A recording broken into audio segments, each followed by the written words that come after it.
Assalamualaikum warahmatullahi wabarakatuh. Saya akan menjelaskan tentang pemahaman sebagai capaian belajar UBD. Elaborasi pemahaman saya tentang pemahaman sebagai capaian belajar UBD berdasarkan diskusi kelompok, jurnal, dan artikel yang saya baca. Ada 6 aspek dalam pemahaman UBD, yaitu yang pertama menjelaskan, menafsirkan, menerapkan, melakukan perspektif, berempati, dan pengetahuan diri. Berikut penjelasan tentang setiap aspeknya. Aspek yang pertama, menjelaskan. Kemampuan untuk menjelaskan suatu konsep atau ide dengan kata-kata sendiri menunjukkan pemahaman tentang konsep atau ide tersebut.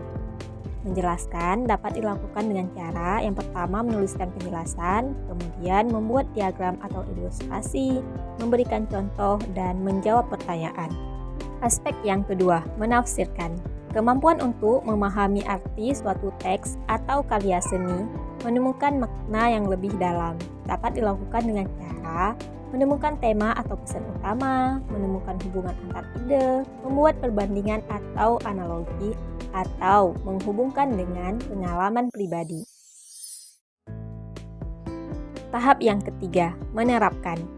Kemampuan untuk menggunakan pengetahuan dan keterampilan dalam situasi baru tidak hanya dapat mengingat, tetapi juga dapat menerapkan.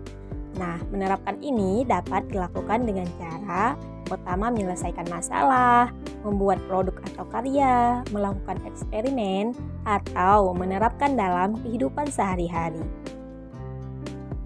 Melakukan perspektif.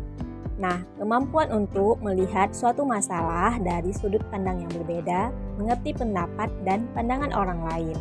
Melakukan perspektif dapat dilakukan dengan cara 1. Membaca atau menonton berita dari berbagai sumber, kemudian berbicara dengan orang-orang dari latar belakang yang berbeda dan melakukan riset atau penelitian.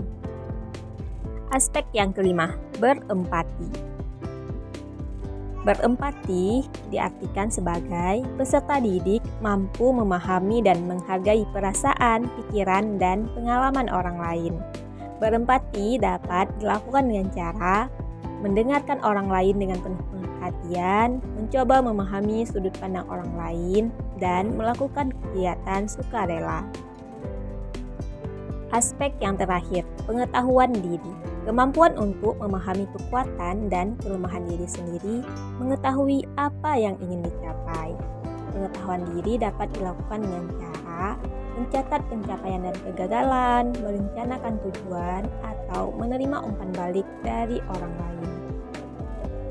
Berikut sumber jurnal dan artikel yang saya baca yang mendukung pembahasan ini.